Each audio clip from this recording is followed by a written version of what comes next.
And do you want to just spell out the ways in which you think Jesus kind of embodies these characteristics, but kind of perfects them as well, and becomes someone who couldn't simply be invented, ultimately had to be the true hero? Right. Well, from a macro sense, Jesus is the ultimate sacrifice who all the other superheroes kind of look toward.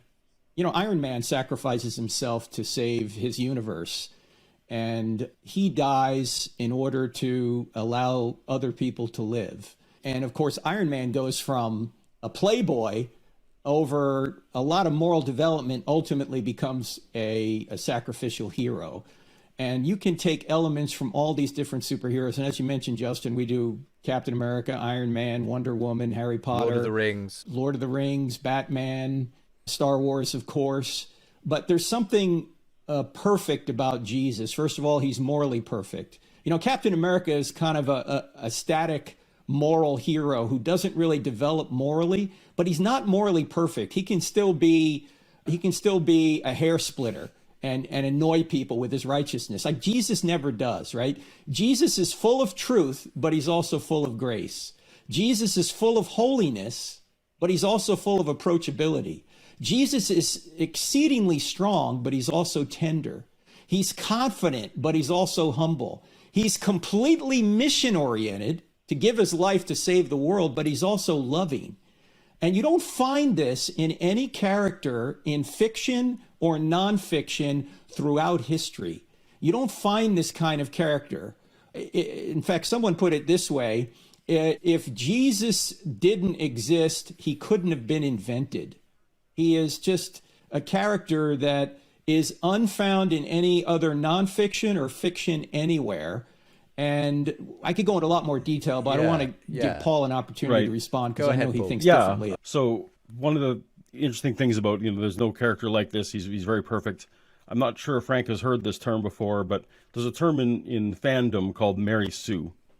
And a Mary Sue character is a character that is too perfect to be real.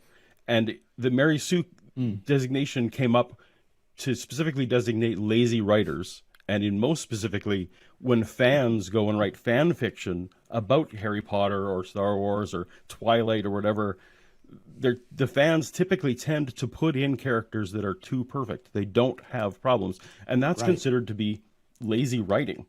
That's not considered to be some kind of miracle that someone came up with a perfect character. And so, you use Harry Potter. The Harry Potter book I thought was great. Chapter in your book, pardon me, was great. Outlining exactly how Harry Potter is just way too perfect, because he's supposed to be this allegory. So again, I was surprised when I got to that point in your book where you said this character is so perfect that these people who weren't literary geniuses couldn't come up with them, when the exact opposite is true. The worse writer you are, the fewer flaws you tend to give your characters. So that just really seemed like a strange argument to me. Well, I think the difference here is, I agree with you that in fiction, it's hard to develop a perfect character, but Jesus is not a boring character. He's still timeless. He's the most influential human being in history. And for him to have that kind of impact and have that character where he has that perfect tension between grace and truth, between strength and tenderness, between confidence and humility, you don't find that anywhere else. So I agree with you. If you just made him morally perfect and that was it, there was nothing else to him. It sounds like the reason people don't like the Mary Sue characters is because they're flat and boring rather than they're perfect necessarily. Is that what I'm getting the sense? No, not necessarily. Usually they're the best, and I don't want to go off this too long, but usually they're they've accomplished something really amazing at a young age, or they've typically, they pull out this superpower that they've got just at the right moment. It's one of those things. But I know in your book, Frank, you talked about how how Jesus always had the perfect retort, and always had the perfect thing to say, and which of us ever have those perfect retorts?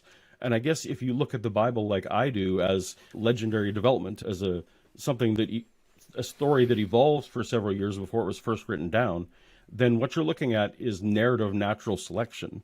You're looking at the stories about Jesus that most affected people and most brought in converts. Those are the stories that were kept. And anytime there was friction, the writer of Mark didn't have to come up with this whole cloth. There was oral tradition. I think you would agree that there was decades of oral tradition. You even say so in your book, that happened before that. It's not so. I'm skeptical whether Jesus actually said those retorts, whether that conversation actually happened the way it did. Okay, well, I would ask you, why do you think he didn't say it, and who did say it? I'm assuming that no one said these things, that these were stories about Jesus that may have been inspired by an actual conversation, but over the decades, Jesus's retort got sharper and sharper, and one of his followers who came up with a better way to explain it and a better way to say it, that's the one everyone picked up on. Just like you kind of see in sermons, you kind of see when you go to as many churches as you do, I'm sure you start to hear some of the same phrases used in sermons, because those are the ones that work to win converts. So I guess I would need to be convinced that the stories of Jesus actually happened if I'm to, as a prerequisite before I'm going to look at the Bible and say, oh, well, he was very witty in his retort against the Sadducees. Isn't that amazing? Right. Well, let me say that this is not my primary argument No, I that understand. Jesus is God. All right. I'm going to look at the evidence for the resurrection. This is kind of more of a probability argument here, dealing with what are admittedly are subjective assessments here. Okay, that we're talking about literature here.